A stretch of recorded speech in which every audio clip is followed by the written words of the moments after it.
Greetings. My name is Dr. Eric Landrum from the Department of Psychology at Boise State University, and this is my Psych 487 Capstone History and Systems lecture on structuralism.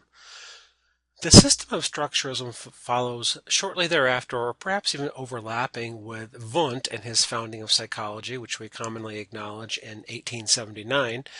Edward Titchener, you can see a reproduction of a painting of him, lived from 1867 to 1927, born in England, educated at Oxford University, actually got on the boat, went to Germany to study in Leipzig under Wilhelm Wundt, under his tutelage.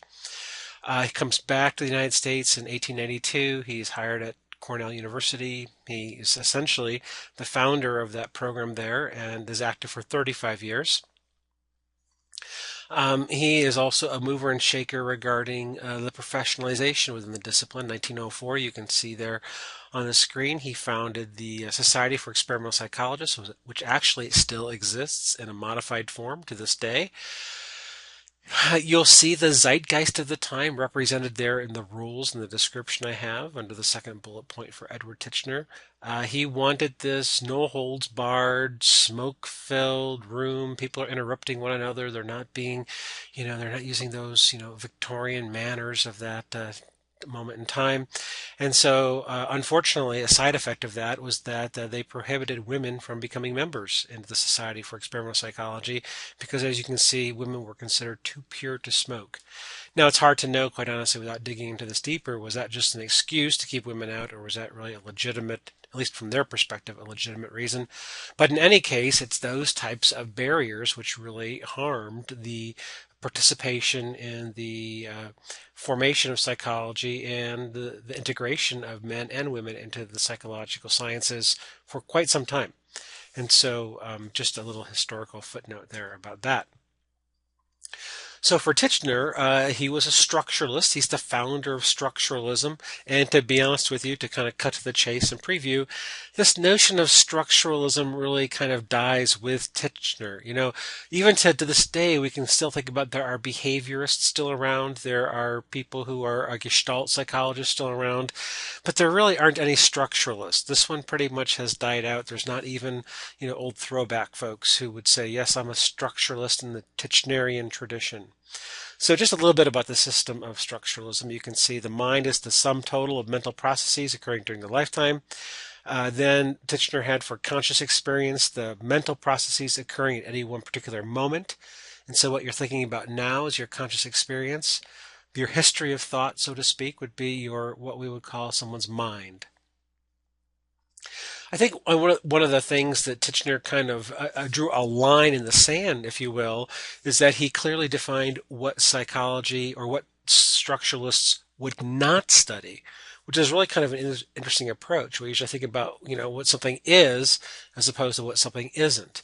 And so I think it's really fascinating for you to look at this. What is not the subject matter of structuralism? Applied psychology, children, animals, individual differences, and higher mental processes. If you think about what psychology is today, it's all those things. We're very much into applied psychology, industrial organizational psychologists, human factor psychologists. A lot of our attention goes to helping children in developmental psychology and understanding, stages of cognitive development. We have a whole area of comparative psychology where we can learn from our study of animals and how their behaviors relate to the study of human beings. Individual differences and personality theorists are in great use in psychology, and the whole of cognitive psychology is about higher mental processes. And so Titchener, kind of ironically, defined what wasn't psychology in the early 1900s as to really the bulk of what psychology is today. And so he kind of draws that line in the sand. There's a line of demarcation of what is and isn't the purview of structuralists in their approach to psychology. As with Wundt, a key component of Titchener's approach to structuralism, a methodology, if you will, is introspection. And so we're interested in describing the processes. The task of psychology is to describe the general human adult mind. No interest again in children, no interest in animals there. And so he wants to understand the structure of consciousness through this experimental introspection that he learns from Wundt when he goes to Leipzig and studies under him. However, he does, like what many pupils do, he kind of discards the pieces and parts that don't apply to his view of psychology. So Titchener discards Wundt's apperception and that need for the active mind, that focusing, that paying attention, is discarded by Titchener in his view of structuralism and understanding consciousness and through introspection. So for Titchener, science begins with observation, and within psychology, that observational tool is introspection, the observation of one's own consciousness. For Titchener, the aims of psychology were fairly straightforward. His goal was to reduce conscious process to their simplest, most basic elements. And so thinking about this perhaps from a chemical perspective, we've got these compounds out there. And from compounds, we can go try to get to molecules and the elements and then the atoms. And so, again, to understand the pieces and parts, a very mechanistic zeitgeist approach at the time, like taking a clock apart and seeing what are the pieces and parts and the gears and the levers that help a clock's movements keep time. Same idea here in psychology. We want to take apart the structure of consciousness so we can see the pieces and parts and understand how one part influences the actions of another part of consciousness. Another aim of psychology from a structuralist perspective, determine the laws by which the elements are associated. And so how do these elements get combined? So there are rules about elements and molecules, and they have poles, they have electric charges, and you can think about, a chemical analogy of the pieces and parts and how they fit together. Well, this would be our psychological analogy, if you will. How do these basic structures work together to create this consciousness expectation? And finally, you bring those elements into connection with their physiological conditions. So under what environmental conditions do certain thoughts emerge from consciousness? What do those pieces and parts look like? So it's very mechanistic. It's very mechanical. That's the zeitgeist of the time, going from the late 1800s into the early 1900s, at least in psychology, to tear things apart, to look for their structural elements, to see how the elements interplay with one another and in what conditions do they operate under certain parameters. With any approach in psychology, and we'll try to be fair about this and do this throughout, whether it's structuralism, functionalism, behaviorism, neo-behaviorism, the cognitive revolution, and all these good things that we're going to be talking about this semester, there's always going to be criticisms of any movement within psychology. As you can see, most of the criticisms of structuralism are criticisms of introspection and the introspective technique. So introspection is an innately personal process. It goes on inside one person's mind. And so there's little agreement. There's not a lot of reliability or faith in the reliability of introspective sessions.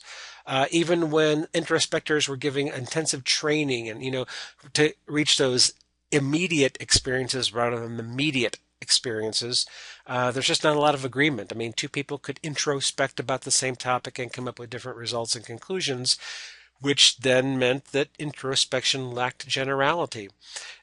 You couldn't just teach someone off the street to be a highly trained introspector. It took probably months and months of training, a very sophisticated, highly developed skill set, according to folks like Wundt and Titchener, to be able to introspect properly and to extract those immediate experiences and not the mediate experiences.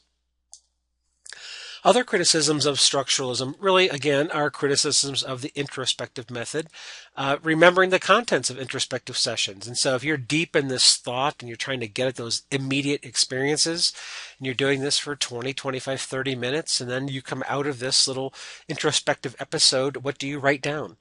We can think about things from cognitive psychology with regard to the primacy and recency effect. And so, after a 30-minute introspective session, you might remember the first 5 minutes, the last 3 minutes, but what happens with the other 22 minutes in between? And so there are some methodological challenges to the introspective technique and data recording from that approach. And then some argued that by actually introspecting about some immediate experience, you're changing the experience. And this is a fairly common argument in other venues. And so let's say that you're a student teacher and you're going to be videotaped. Well, think about bringing in, so you're student teaching and you're doing your thing in your classroom, and all of a sudden on a certain day, there's someone in the back of the room and there's a tripod, there's a camera. The notion of recording, so having someone record what's going on in the classroom might change the dynamic of the classroom. So that's a pretty straightforward concern, and that's the argument here, that by trying to deeply examine something that exists, the examination itself might impact the event, just like knowing that you're on tape might change your natural behaviors. And so the act of watching it or observing it might actually ruin or change the dimensions of what's being observed.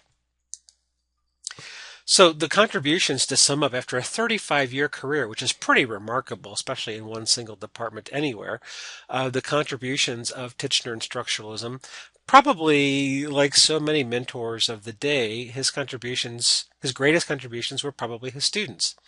And so you can see 54 PhDs. So he's actually supervising, on average, more than one dissertation every year.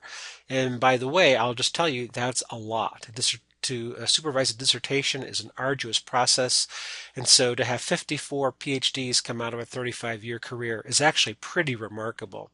I've got three of his better known PhD students on the screen there for you. Edward G. Boring was really of his time, leading American historian, wrote a book in 1954 of history of psychology. And yes, in a sad moment of irony, yes, it's called Boring's History of Psychology. That's because of his last name, not because of a commentary on the subject matter. Margaret Floy Washburn was the first the first female PhD student in psychology, Titchener's first PhD student altogether, instrumental in looking at animal psychology and looking at this notion that of a comparative system where we can study animals to help understand ourselves. And then Joy B. Guilford, and that looks like a woman's name, is actually a man. His area of expertise was intelligence measurement and individual differences. And so if you get into survey research very deeply, you'll see things like Guilford scales. And so and some Guilford tests that he developed that still exist and still have an impact to this day. So those are really some of the key contributions of Titchener and structuralism, and pretty much his students and his legacy. Like I said earlier, structuralism is one of these systems of psychology that really doesn't survive to this day in any active form. It's clearly an important historical record. It follows Wundtian psychology. It's going to be the segue, if you will, or the transition between Wundt and then what's going to come next, primarily in American psychology, which is going to be functionalism. But structuralism focuses primarily on looking at the structure, the pieces, the parts. How are these parts combined? How are they used? What is the structure of consciousness and how does it work? Rapid growth in psychology in America because, Titchener goes to Germany, he studies with Wundt, he brings that back, he founds the Cornell University Psychology Department in 1892.